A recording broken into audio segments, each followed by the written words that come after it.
বিরুদ্ধে তারা ষড়যন্ত্র করছিলেন। কেউ কারো বিরুদ্ধে সামান্য একটু কথা বলেছে, মনের দুঃখ প্রকাশ করেছে, ডিজিটাল আইনে তাদেরকে ধরে নিয়ে নির্যাতন করা হয়েছে। বিদেশের মাটিতে বলে একজন সাংবাদিক হয়তো এই সমস্ত স্বৈরতন্ত্র এবং অনাচারের বিরুদ্ধে কথা বলেছেন, তার তরতাজা ভ্রমটাকে ধরে নিয়ে রিমান্ডে নিয়ে টানা হেঁচড়া করা হয়েছে। মাসের পর মাস তাকে জেলে রাখা হয়েছে। কোনো মানুষ তার মনের কথাটা সামান্য একটু ফেসবুকে প্রকাশ করেছেন, অমনি সাথে সাথে আজরাইল রূপী বিবি তার ঘরে চলে গিয়েছে। সম্মানিত বন্ধুগণ, এই ৭.৫ বছর বাংলাদেশের জনগণের জীবনে ছিল দুঃসহ কালো রাত। আপনারা বলবেন ১৭ বছর কিভাবে মিলে? আওয়ামী লীগ তো ১৫.৫ বছর ক্ষমতায় ছিল, আসলে তারা ৭.৫ বছরই ছিল। তারা ২০০৬ সালের ২৮ অক্টোবর আওয়ামী লীগের নেত্রী শেখ হাসিনার নির্দেশে পল্টন সহ সারা দেশে লগি বইটার তাণ্ডব চালিয়ে শখানেক মানুষকে তারা হত্যা করেছিল। ফ্যাসিজমের সূত্রপাত ওখানেই হয়েছিল, স্বৈরতন্ত্রের পদধ্বনি ওখান থেকে এসেছিল। তারপরে আপনারা দেখেছেন ২০০৯ সালের ১০ জানুয়ারি ক্ষমতা আসার পরে তারা রাষ্ট্রের গর্বিত প্রতিষ্ঠান সেনাবাহিনীর উপরে আঘাত দিয়েছে।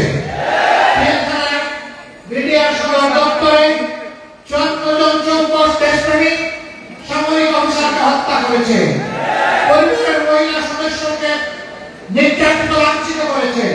তারপরে তাদেরকে হত্যা করে ড্রেনে ভাসিয়ে দিয়েছে।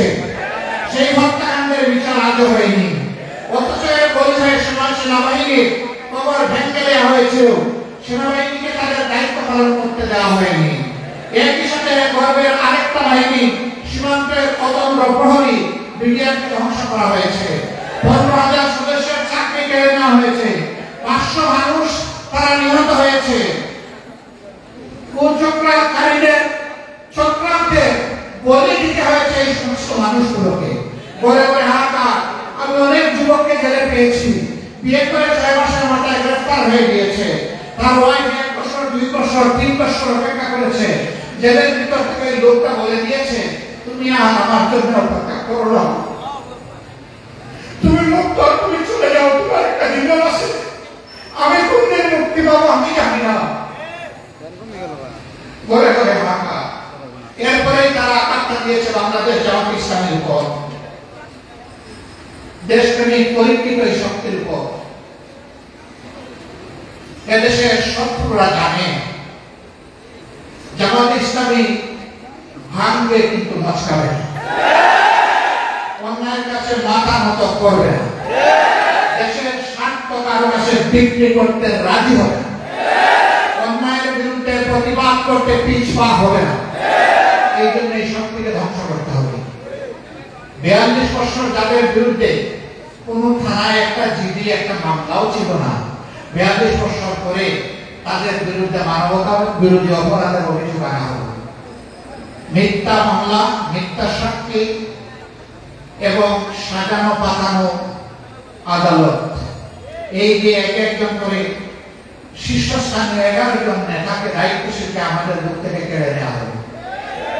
গোলাম আজম রাহিমাহুল্লাহ থেকে শুরু করে জনাব মীর কাসেম আলী পর্যন্ত তাদেরকে আমাদের বুক থেকে নিয়ে নেওয়া হবে। আমরা আল্লাহ শুকরিয়া দেব। আমরা চিন্তিত নব, আমরা দুঃখিত নব। হে আল্লাহ, তোমার কাছে আমরা সাক্ষ্য দিচ্ছি, তোমার যে গোলামগুলো এই সংগঠনের সবচেয়ে উন্নত আখলাক, চরিত্রের, ইমানের, ইলমের আলোয় আলোকিত ছিল, তুমি তাদেরকে সত্যের জন্য কবুল করেছো। আলহামদুলিল্লাহ রাব্বিল আলামিন। তোমার দরবারে শুধু মিনতি, তাদেরকে মুহাক্কিক শহীদ হিসাবে কবুল। আদালতে আদালতে হযরত হামজা রাদিয়াল্লাহু তাআলা আনহু মিছিলে তাদেরকে শামিল করে নিও আল্লাহ। রাসূলুল্লাহ আমিন জান্নাতের শীতে আমাদের প্রিয় এই সমস্ত দায়িত্বশীলদের সাথে আমাদের মুলাকাত করিয়ে তাদের রক্ত। শহীদ নিজামী বলেছিলেন তার শাহাদাতের আগে যে আমার রক্ত বাংলাদেশে কথা বলবে, আমার রক্ত বাংলাদেশের পরিবর্তনের সূচনা করবে। প্রিয় ভাইরা, ১, ২, ৩ করে ১৫.৫ বছর জাতির উপরে রাষ্ট্রীয় হামলা চালিয়েছে। সবচেয়ে বেশি আঘাত দিয়েছে জামাত ইসলামী ছাত্র শিবিরের উপর। আমাদের কত মজলুম সংগঠন আর কেউ না, আর কারো এতগুলা নেতাকে হত্যা করা হয়নি, আর কারো বাড়িঘর বুলডোজার দিয়ে ভাঙা হয়নি, আর কারো বাড়িঘরে আগুন দেওয়া হয়নি, লুটপাট করা হয়নি। আমাদের পর্দাশীল মা বোনদের ইজ্জত নিয়ে টানাটানি করা হয়েছে। আমরা সেদিন চোখের পানি দিয়ে শুধু আল্লাহকে বলেছি, আল্লাহ তুমি দেখো, তুমি সাধারণবাসী, তুমি সীমাহীন দৃষ্টি শক্তির মালিক, আর তোমার কান থেকে কিছুই বাদ যায় না, তুমি সব শুনো। মজলুমের আহাজারি আল্লাহ শুনেছেন। ধীরে ধীরে এই দুঃখ ব্যথা বেদনা জমা হয়েছে। মজলুম শুধু আমাদের সংগঠন ছিল না, এরপরে আপনারা লক্ষ্য করেছেন হেফাজতে ইসলামের বিশাল সমাবেশে 13 সালের 5 মে আঘাত দেওয়া হয়েছে, অন্যায়ভাবে তাদেরকে হত্যা করা হয়েছে। সম্ভবত ওনাদের বাড়ি আপনাদের এলাকায়। তিনি কয়েকদিন আগেও বলেছেন 13 সালের 5 মে শাপলা চত্বরে 12টার পরে সাফ করে দিয়েছে। যাদেরকে সাফ করে দেওয়া হয়েছিল তারা আল্লাহর দরবারে চলে গেছে, কিন্তু যারা সাফ করেছিলেন আজকে তারা কোথায়? تعز من تشاء وتذل من تشاء بيدك الخير إنك على كل شيء قدير। অহংকার মারাত্মক, এটি হচ্ছে আল্লাহ তাআলার চাদর। পরে ফোন দিয়ে ভিডিও করতেছি, টানাটানি করে আল্লাহ এটা বরদাস্ত করেন না। এই জন্য অহংকারীরা 2 দিন আগে হোক পরে হোক তাদের পূর্ণ পাওনা তারা সঙ্গে পায়। আমাদের চরিত্রে কালিমা লেপন করা হয়েছে। আল্লামা দিলওয়ার হোসেন সাইদের মতো মানুষকে বলা হয়েছে তিনি ধর্ষক, তিনি খুনি, তিনি লুটেরা, তিনি অগ্নি সংযোগকারী। দেলুর এলাকাকে চালান দিয়েছে দেলওয়ার হোসেন সাইদের মানে।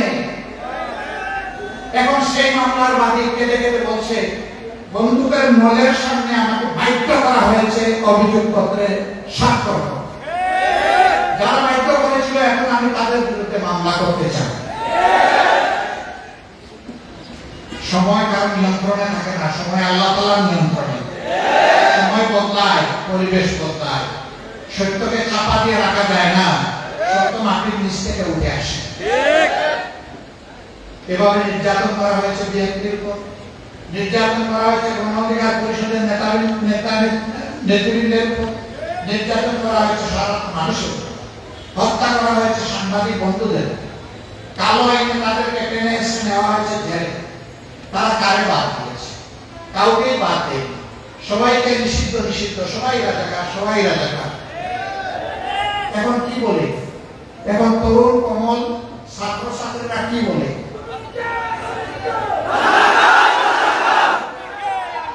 শেখ হাসিনাকে ধন্যবাদ। তিনি যেটাকে কালিমা হিসাবে জাতির কপালে লিখে দিতে চেয়েছিলেন, জাতি এখন তার দিকে সেটাকে ফিরিয়ে দিয়েছে। এমন রাজনীতি করলে বললেন যে উন্নয়নের রাজপথে দেশকে উঠাই দিয়েছেন, বললেন যে বাংলাদেশ হচ্ছে সারা বিশ্বে উন্নয়নের রোল মডেল। এমন মডেল বানালেন আর এমন রাজপথ তৈরি করলেন, গাড়িটা রাজপথ দিয়ে চালাই আপনি যেতে পারবেন না। এমন রাজনীতি করলেন আপনাকে দেশ ছেড়ে চলে যেতে হবে। 850 বছর আগে লক্ষণ সেন দিয়েছিল আর আপনি গেলেন তারপর। কি রাজনীতি করলেন আপনি এবং আপনার সাঙ্গপাঙ্গরা? এখন আপনাদের মধুর হাড়ির সন্ধান পাওয়া যাচ্ছে। একজন গৃহকর্তা গৃহকর্মী যারা তাদের কাজ করেছে এখন তাদের অ্যাকাউন্টে 17 কোটি পাওয়া যায়, 20 কোটি পাওয়া যায় আলাউদ্দিনের চেরাগ জ্বলে। আর সেই তারাই বেগম খালেদা জিয়াকে 3 কোটি টাকার জন্য মামলা দিয়ে বলেছেন তিনি এতিমের মাল আত্মসাৎ করেছেন। এই জন্য তাকে সাজা দেওয়া হয়েছে, তাকে একা জেলে রাখা হয়েছে, তাকে উপহাস করে বলা হয়েছে আপনি আর কি চান, একটা জেল পুরো আপনাকে দিয়ে দিয়েছে। এইভাবে অহংকার, উপহাস, মানুষের প্রতি ঘৃণা তারা ছড়িয়েছিলেন, জাতিকে ভাগে ভাগে বিভক্ত করেছিলেন, মেজরিটি মাইনরিটি নাম দিয়ে মুখোমুখি করে ফেলেছিলেন। আলহামদুলিল্লাহ আমরা ধন্যবাদ জানাই আমাদের পরিত্যাগকরা ছাত্র যুব সমাজ। আমরা যে আন্দোলনের সূচনা করেছিলাম 15.5 বছর আগে তার পরিসমাপ্তি পেয়েছে তারা।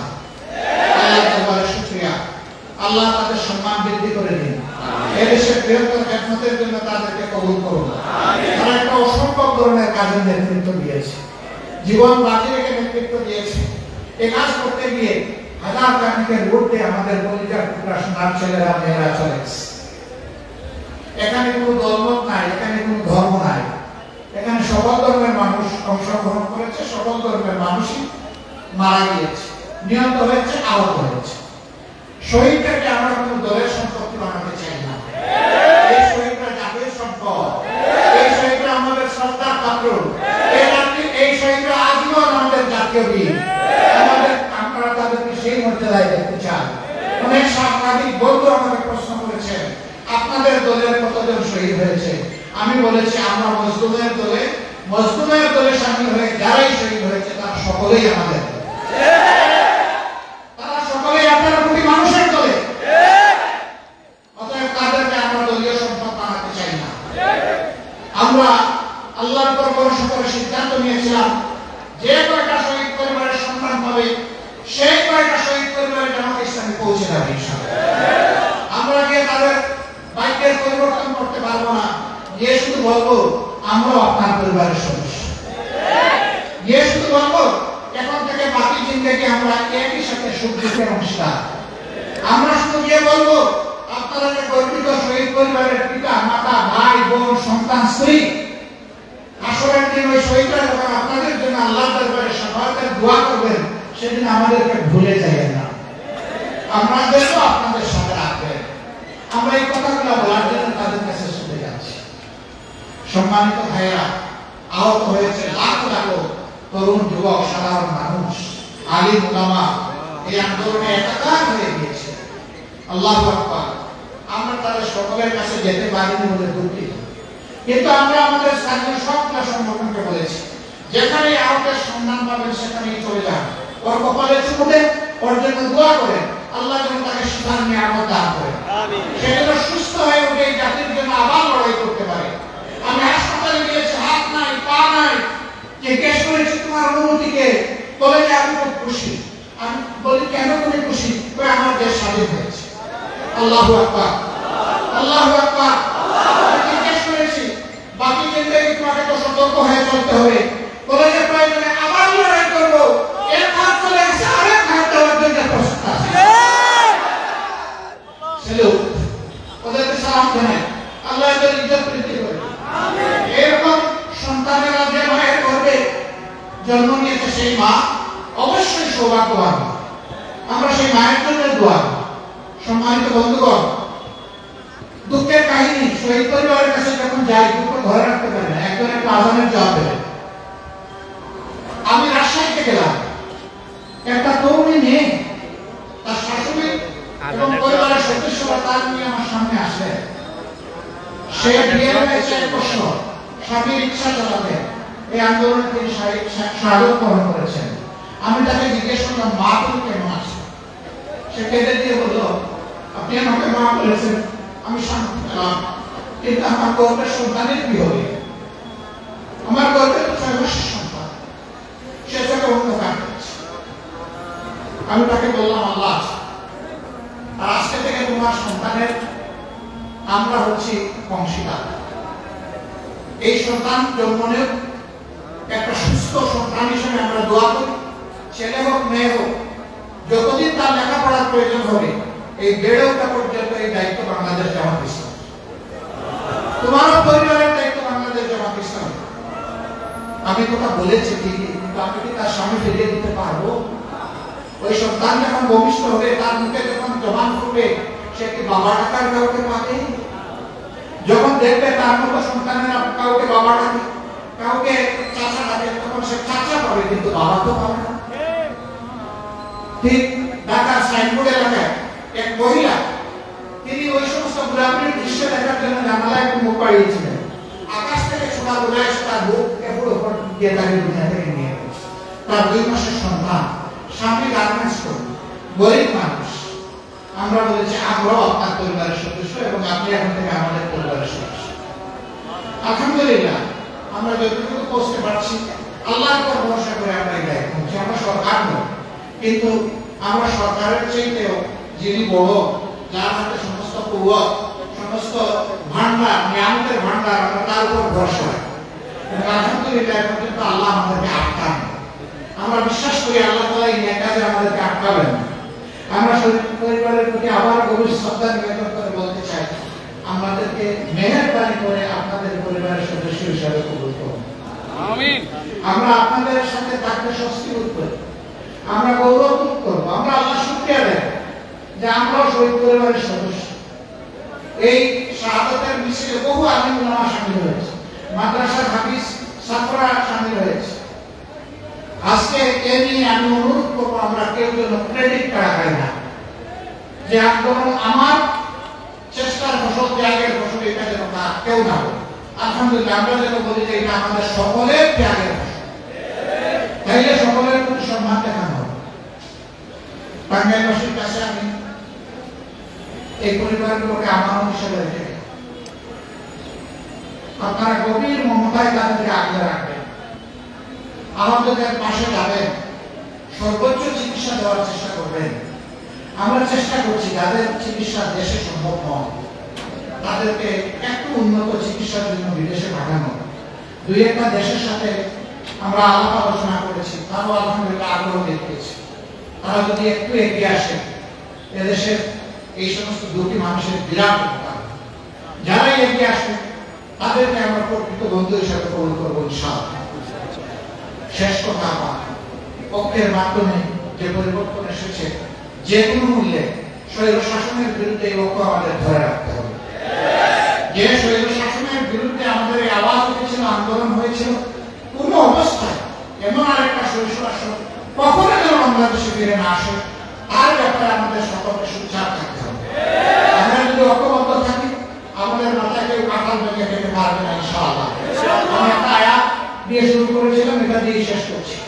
এরকম যারা শহীদ হয় দিনের জন্য, মানুষের জন্য, অধিকার আদায়ের জন্য, আল্লাহ তাদের ব্যাপারে সুসংবাদ দিয়ে বলেছেন, ওয়ালা তাকুলু লিমান ইউকতালু ফি সাবিলিল্লাহি আমওয়াত। যারা এরকম চলে গেছে, নিহত হয়েছে, তাদেরকে তোমরা মৃত বলো না। তাহলে তারা কি? মালাহিয়াউন ওয়ালাকিন লা তাশউরুন, বরঞ্চ তারা জীবিত কিন্তু তোমরা বুঝো না। অন্য জায়গায় আল্লাহ বলেছে তাদেরকে আমি রিজিক দেই, সকাল সন্ধ্যা পবিত্র রিজিক তাদের কাছে পৌঁছে যায়। আল্লাহ হাবিব বলেছেন তারা জান্নাতের বাগানে সবুজ পাখি হয়ে এডালে ওড়ালে তারা উড়াউড়ি করে। আল্লাহু আকবার। সেই শহীদ পরিবার তারা গর্বিত। আলহামদুলিল্লাহ আমরা আজকে থেকে তাদের অন্তর্ভুক্ত।